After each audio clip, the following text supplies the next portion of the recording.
रात की हवा में एक अजीब सी ठंडक थी। घड़ी की सुई ने 12 बजाए ही थे कि बाहर की सड़कें पूरी तरह सुनसान हो गई। बस दूर कहीं कुत्तों के भौंकने की आवाज गूंज रही थी। नैना अपनी खिड़की के पास बैठी थी। उसके हाथों में एक पुराना मोबाइल फोन था, वही फोन जिससे सब कुछ शुरू हुआ था। उसकी आंखें सूजी हुई थी, चेहरे पर डर की परछाई थी। 3 दिनों से उसने नींद नहीं ली थी।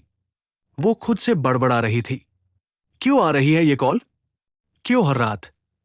ठीक 12 बजे फोन टेबल पर रखा था, स्क्रीन बंद थी, लेकिन हर थोड़ी देर में ऐसा लगता था जैसे अंदर कोई हल्की सी रोशनी चमक रही हो। नैना जानती थी, ये बस रोशनी नहीं, कोई मौजूदगी है, कोई जो उसे देख रहा है। वो उठकर दरवाजे के पास गई, ताले को जांचा। सब कुछ बंद था, फिर भी कमरे के कोने से किसी के सांस लेने की हल्की सी आवाज आई। नैना पलटी, वहां कोई नहीं था। उसने एक गहरी सांस ली और खिड़की के पर्दे पीछे खींच दिए। ठंडी हवा उसके बालों से टकराई और तभी मोबाइल फोन की स्क्रीन अपने आप जल उठी। स्वरूपा दीदी कॉलिंग। नैना के पैर जैसे जमीन से चिपक गए। वो धीरे धीरे फोन के पास पहुंची। उसने कांपते हुए हाथ से स्क्रीन की ओर देखा। कॉल अपने आप एक्सेप्ट हो गई। हेलो, उसकी आवाज बस फुसफुसाहट थी। दूसरी तरफ कुछ सेकंड का सन्नाटा। फिर एक बहुत धीमी, टूटी हुई आवाज आई। नैना, मैंने कहा था ना, आखिरी बार बोल रही हूं। नैना की सांस अटक गई। आप कौन है? आप मेरी दीदी नहीं हैं। आवाज हल्के से हंसी। क्यों डर गई? मैं तो तेरी ही दीदी हूं। बस अब वहां नहीं, यहां हूं। यहां? कहां? नैना चीखी। तेरे पास, तेरे पीछे। नैना ने जैसे ही पलट कर देखा, पीछे बस उसका आईना था, लेकिन आईने में खड़ी वो परछाई मुस्कुरा रही थी। और उसकी मुस्कान नैना की नहीं थी। वो आईने के बहुत करीब गई। उसकी सांसें तेज चलने लगी। आईने में दिखती उसकी परछाई धीरे धीरे अपना चेहरा बदल रही थी। वो चेहरा अब स्वरूपा का था, उसकी मरी हुई बहन का। नैना की चीख पूरे कमरे में गूंज गई। घड़ी में 12:27 बज रहे थे। नैना कमरे से बाहर भागी, लेकिन दरवाजा जैसे जाम हो गया था। उसने जोर से खींचा, धक्का मारा, कुछ नहीं हुआ। कमरे में फोन की स्क्रीन फिर से जली। इस बार वीडियो कॉल थी। स्क्रीन पर कुछ दिखाई दे रहा था। नैना ने डरते हुए देखा। वो उसका ही कमरा था, लेकिन कैमरा बाहर से दिखा रहा था। कोई दरवाजे के बाहर खड़ा था, धीरे धीरे दरवाजे पर हाथ रख रहा था। टप टप टप। दरवाजे पर 3 बार दस्तक हुई। कौन है? कोई जवाब नहीं। वो पीछे हटी, लेकिन अब दरवाजे के नीचे से किसी काले धुएं जैसा कुछ अंदर आ रहा था, धीरे धीरे फर्श पर फैलता हुआ। नैना पीछे हटती गई। धुआं उसके पैरों से होकर ऊपर चढ़ा और उसके शरीर को छूते ही कमरे का तापमान गिर गया। हर चीज ठंडी, जमी हुई सी लग रही थी। फिर वही आवाज, मैं आ गई हूं, नैना। अब तुझे अकेला नहीं छोड़ूंगी।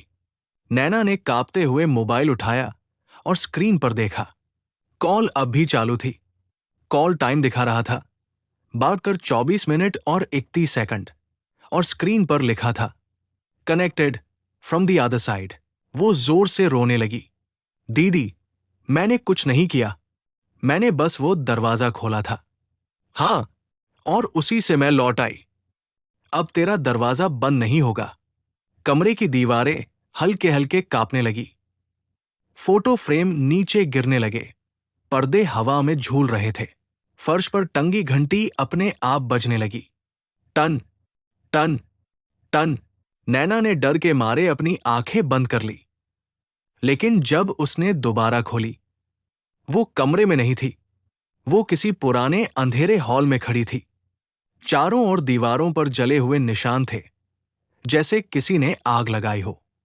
हवा में राख की गंध थी और सामने खड़ी थी स्वरूपा, चेहरा जला हुआ, आंखें खाली, होठों से खून बहता हुआ।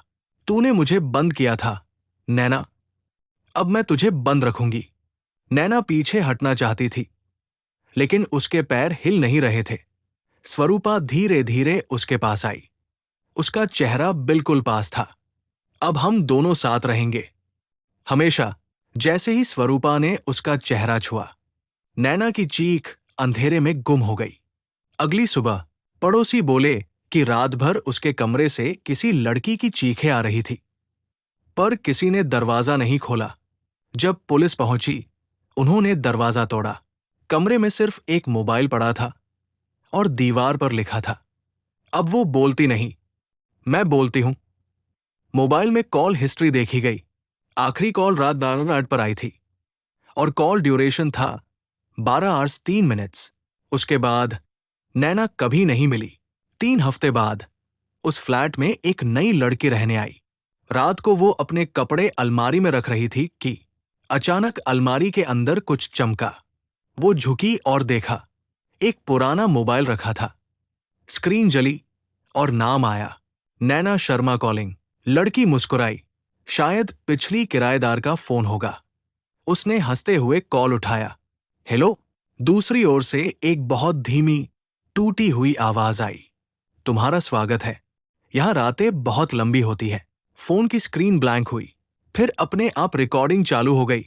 रिकॉर्डिंग में सिर्फ यही सुनाई दिया, धीरे से फुसफुसाती आवाज, अब तेरी बारी है। साइलेंस 10 सेकंड तक, और फिर सिर्फ वही मोबाइल टोन। एक कॉल फिर से आती है, अननोन नंबर कॉलिंग।